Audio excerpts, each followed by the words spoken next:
Alright guys, so we're having a look at the major EU.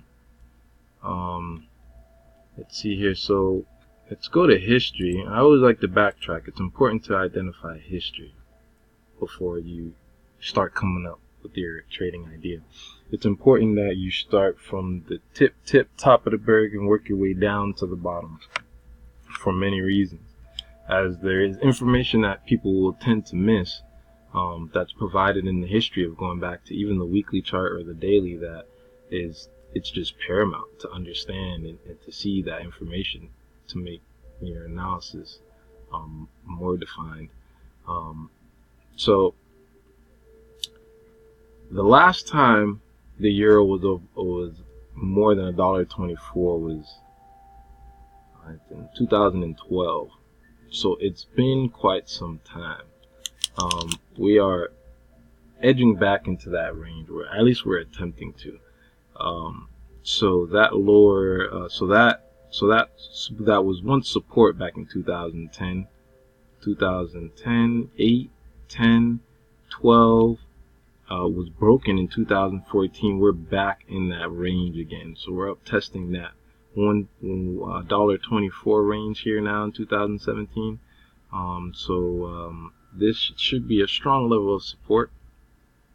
A strong level of resistance, and it should be a difficult thing to do to break back in this range. But it looks to be that we tested out inside there already, $1.25.6. So like I said, I think there's more downside in the DXY. So I think we may end up back into this range, and if we break back into this range will now become a strong level of support, and price can continue higher for the euro dollar. And this is just looking at it on the weekly. We're going back in history. We're having a look at the history. So let's break down into the smaller time frames to try to identify more structure and see what the next move for the euro may be. Okay, it's on a steep bull run, that's for sure. I actually drew some of these technicals up yesterday when I was doing a little one-on-one with a buddy. So let's erase these. We're discussing ideas, or more so how the market potentially moves. It's never moving smooth, we know that. So alrighty, so we obviously have a strong bull run here. Got a strong bull run. We broke out of all the parallels, or out of my illustrated parallels, created new highs, testing the resistance of 2000, of these earlier 2012 years, and it looks to me like we got more upside to go. We got 2 wicks up above 25 cents, or up above 24 cents. So I think we got more room to go. We got more room for the DXY.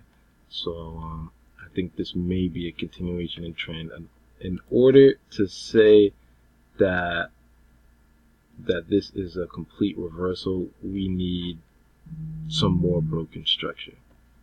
We need more proof that this is reversing, because this doesn't show any signs of a potential reversal too short. So it could find support here and continue to the upside. I think this thing is going to continue to the upside. I think, yes, definitely the euro hasn't broken any real technical levels. Just a continued bullish trend, and it just got stronger. In my opinion, it got stronger in this region. The bull run just kept getting stronger. So I don't have any short ideas on this right now. If anything, I would be trying to look for long ideas. But it is at a price. It is at a strong price range. All right. It is at a strong price. This history of price is not going to be easy to get by. It could take a day or two to break this. It all depends on what catalysts influence the movement in this here. So that's the euro dollar. 5 minutes on the euro dollar. For me, I would be looking at longs.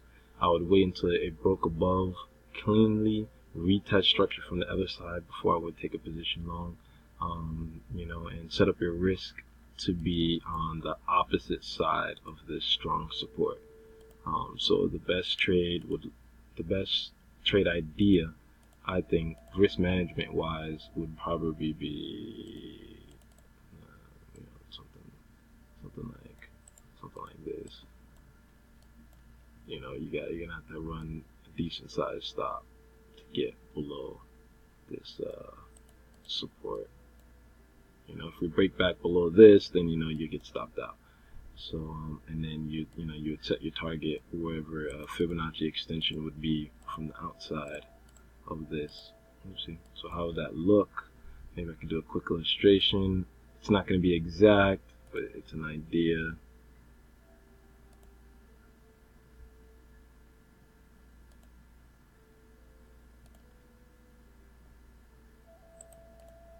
So these are your fib extensions. Let's see if these fib extensions make any sense. It's always important that you make sure your fib extensions make sense. These fib extensions make sense. Why do they make sense, Kyle? I think they make sense because we have levels of rejection on that price. So that fib extension makes sense. So if it were to go long, you could set up your risk management, something like that. Alright, so that's 7 minutes on the euro dollar. I gotta move on. These things are only like, I think 10 minutes or so, 10-15 minutes. But let me know if you guys can hear me clear. Let me know. I know it's my laptop mic, so it's gonna be kind of sketchy or sound kind of distant. Maybe I can get a mic so it sounds a little better. But let me know if you guys prefer these videos or prefer type ups.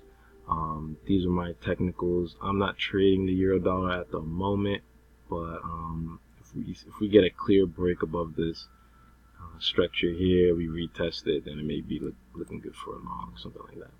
Alright, so I'm going to go ahead and move on to the cable and some other cross pairs, maybe some exotics, and go from there.